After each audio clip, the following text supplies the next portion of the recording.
രേണു, ഒരു വാർത്ത, ഒരു റീൽസ് ആയിട്ടാണ് കണ്ടത്. എത്രത്തോളം അതിന്റെ സത്യാവസ്ഥ ഉണ്ട് എന്ന് അറിയില്ല. പക്ഷെ അറിയുന്ന നിങ്ങളെപ്പോലുള്ള പെൺകുട്ടികളോട് ചോദിക്കാൻ പറ്റുന്ന ചില കാര്യങ്ങളാണ്. അതിൽ ഏറ്റവും പ്രധാനപ്പെട്ടതാണ് ആർത്തവം. ഇതിനു മുമ്പ് നമ്മൾ ചർച്ച ചെയ്തു. അതിന്റെ പ്രശ്നങ്ങള് ഒക്കെ കുറെയൊക്കെ നമ്മൾ പറഞ്ഞു. ഇപ്പൊ ഈ ആർത്തവത്തിന്റെ ഡേറ്റ് നീട്ടിവെക്കാൻ വേണ്ടി ഈ ഗുളിക കഴിച്ചിട്ട് ഒരു പെൺകുട്ടി മരിച്ചു അല്ലേ? അപ്പം അങ്ങനെയൊക്കെ ചെയ്യുന്നവരുണ്ടോ? ഇതിന്റെയൊക്കെ ഭയങ്കര സൈഡ് എഫക്റ്റും കാര്യങ്ങളൊക്കെ വളരെ വലുതാണ്. പക്ഷെ എനിക്ക് തോന്നുന്നു ഒരു ഡോക്ടറുടെ പ്രിസ്ക്രിപ്ഷൻ ഉണ്ടെങ്കിൽ കഴിക്കാമെന്ന് തോന്നുന്നു. അതായത് ഇതിപ്പോ ആ കുട്ടി ബ്ലഡ് വരാനുള്ളതാണല്ലോ നമുക്ക് ഓരോ മന്ത്ലി. അത് തടഞ്ഞു വെക്കാണ് നമ്മൾ ഈ ഗുളിക കഴിക്കുന്നോണ്ട് ഉണ്ടാവുന്നത്. അപ്പൊ ആ കുട്ടിക്ക് ബ്ലഡ് ക്ലോട്ടായിട്ട് ബ്ലഡ് കട്ട പിടിച്ചിട്ട് മരണപ്പെടുകയാണ് ചെയ്തിട്ടുള്ളത്. അപ്പോ ഇത്തരത്തിലുള്ള ഗുളികകളൊന്നും നമ്മൾ പൊതുവെ ഇപ്പൊ ഞാനൊക്കെ ആയാലും ഈ പീരീഡ്സ് പെയിൻ എന്ന് പറഞ്ഞാൽ നമുക്ക് ഭയങ്കര സഹിക്കാൻ പറ്റാത്ത പലർക്കും പല വിധത്തിലാവും. അപ്പൊ പെയിനിനുള്ള ഗുളിക വേറെ ഉണ്ട്. അതും നമ്മൾ അധികം കഴിക്കരുതെന്ന് പറയും.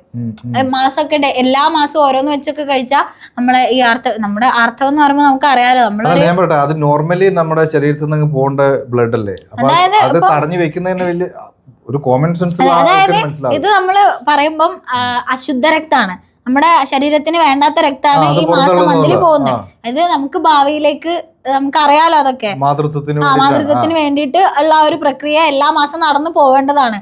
അതിനെയാണ് നമ്മൾ ഇങ്ങനെ തടസ്സപ്പെടുത്തി വെക്കുന്നത്. അപ്പൊ ഇങ്ങനെ നമ്മൾ ഏതെങ്കിലുമൊക്കെ ക്ഷേത്രങ്ങളിൽ പോകാൻ വഴിപാട് അല്ലെങ്കിൽ ഫാമിലിയില് എന്തെങ്കിലും കല്യാണോ കല്യാണം അമ്പലത്തിൽ നിന്നാണെങ്കിൽ ചില സ്ത്രീകളൊക്കെ പറയാം എനിക്ക് ആ സമയം എനിക്ക് പറ്റില്ല. അപ്പൊ നമ്മൾ നോർമലി അടുത്തുള്ള വേറെ ഏതെങ്കിലും ലേഡി ചിലപ്പോ പറയാ ഗുളിക അയച്ചാൽ പോരെ. നമുക്ക് ഇതിനെ കുറിച്ച് കൂടുതൽ അറിയാത്തതുകൊണ്ട് അറിയില്ല. പക്ഷെ ഇങ്ങനെയുള്ള അപകടമാണ് ഇതിന്റെ പിന്നിലുള്ളത്. പിന്നെ മെഡിക്കൽ സ്റ്റോറിൽ നിന്നൊന്നും ഒരിക്കലും നമ്മൾ അങ്ങനെ ഗുളികകൾ വാങ്ങി കഴിക്കാൻ പാടില്ല. കാരണം ഏത് തരത്തിലുള്ള നമ്മള് ഒരു ഡോക്ടറോടാവുമ്പോ നമ്മൾ പറഞ്ഞു കൊടുക്കുന്ന കാര്യം അവർക്ക് കൃത്യമായി മനസ്സിലാക്കാൻ പറ്റും. ഡോക്ടർമാര് പ്രോത്സാഹിപ്പിക്കണ്ടോ എനിക്കറിയില്ല. പക്ഷെ ഡോക്ടർ പ്രിസ്ക്രൈബ് ആയി തരുന്നത് എനിക്ക് തോന്നുന്നു കുടിക്കാതെ. ഞാൻ ഒരു വട്ടം കഴിച്ചിട്ടുണ്ട്. പിന്നെ എന്റെ ഒരു ഫ്രണ്ടിന് ഇങ്ങനത്തെ ഒരു അനുഭവം ഉണ്ടായിരുന്നു. അവള് മാരേജിന്റെ ടൈമില് ഇത് ഒരെണ്ണം അങ്ങനെ കുടിക്കാൻ പാടുള്ളൂ.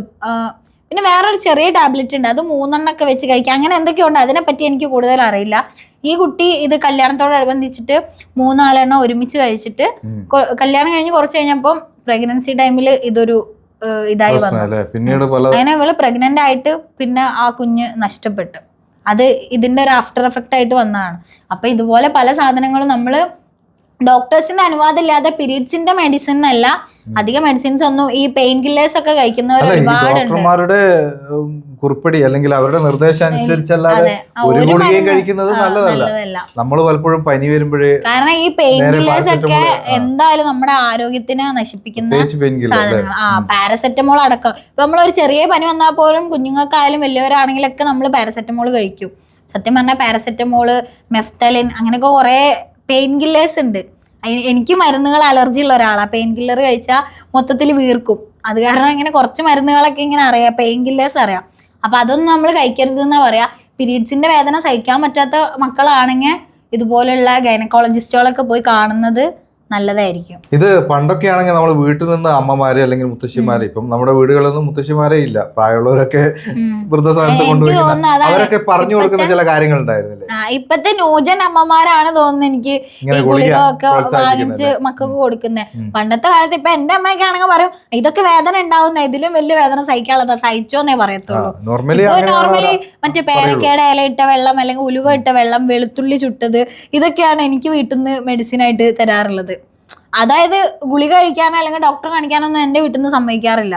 അപ്പോൾ അന്നത്തെ കാലത്ത് ഉള്ളവർക്ക് ഇതൊരു നോർമലാണ്, ഇതിലും വലിയ വേദന പെൺകുട്ടികൾ സഹിക്കാനുള്ളത്, അതുകൊണ്ട് ഇത് സഹിച്ചോ എന്നുള്ള രീതിക്കാണ് അവർ സംസാരിക്കുന്നത്. അപ്പോൾ എനിക്ക് തോന്നുന്നു ഇപ്പൊ ഞാനൊക്കെ ഒരു അമ്മയായി കഴിഞ്ഞാൽ വേണമെങ്കിൽ ഞാനൊക്കെ ഇതുപോലെ പെയിൻ ആവുമ്പോൾ ഗുളിക പണ്ട് കഴിച്ചിരുന്നു. ഇപ്പോഴാണ് എനിക്ക് പെയിൻ കില്ലേഴ്സ് ഒക്കെ അലർജി ആയി തുടങ്ങിയത്. അപ്പോ ഞങ്ങളെ പോലത്തെ അമ്മമാരൊക്കെ കുട്ടികളെ പ്രോത്സാഹിപ്പിക്കുന്നുണ്ടാവും.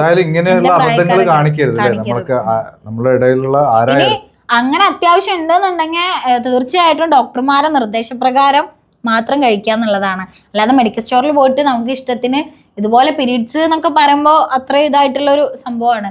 പ്രത്യേകിച്ച് പെൺകുട്ടികൾക്ക് ആരോഗ്യം മാത്രമല്ല, ഇപ്പം ഇത് എന്തിനു വേണ്ടി ചെയ്യുന്നതെന്നുള്ളതാ.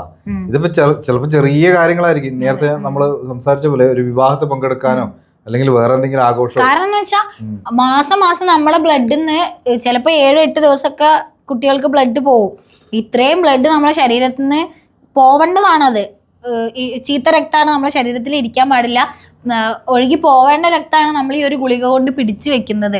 അപ്പൊ അത് എത്രത്തോളം നമുക്ക് ഹെൽത്തിന് കേൾക്കുമ്പോൾ തന്നെ നമുക്ക് അപ്പൊ ആ കുട്ടി മരിച്ചത് അങ്ങനെയാണെന്നാ പറയുന്നത്. എനിക്ക് തോന്നുന്നു ചിലപ്പോ എല്ലാ മാസവും റെഗുലർ ആയിട്ട് ഇത് വരുന്ന ഒരു കുട്ടിയായിരിക്കും. അത് പെട്ടെന്നാണ് ഇങ്ങനെ ഒരു ഗുളിക കഴിച്ച് നിർത്തി വെക്കുന്നത്. അപ്പൊ ആ ബ്ലഡ് കട്ട പിടിച്ചിട്ടാണ് കുട്ടിക്ക് മരണം സംഭവിച്ചിട്ടുള്ളതെന്നാണ് ഇപ്പൊ ന്യൂസിലൊക്കെ അറിയാൻ കഴിഞ്ഞത്. അപ്പൊ അബദ്ധം ആരും കാണിക്കാതിരിക്കുക. അതെ, പീരീഡ്സ് പെയിൻ ആണെങ്കിലും ഇപ്പൊ 2-3 മാസമൊക്കെ അടുപ്പിച്ച് പെയിൻ ഉണ്ടെങ്കിൽ നല്ലൊരു ഡോക്ടറെ, ഗൈനക്കോളജിസ്റ്റിനെ തന്നെ കാണുന്നത് നല്ലതായിരിക്കും.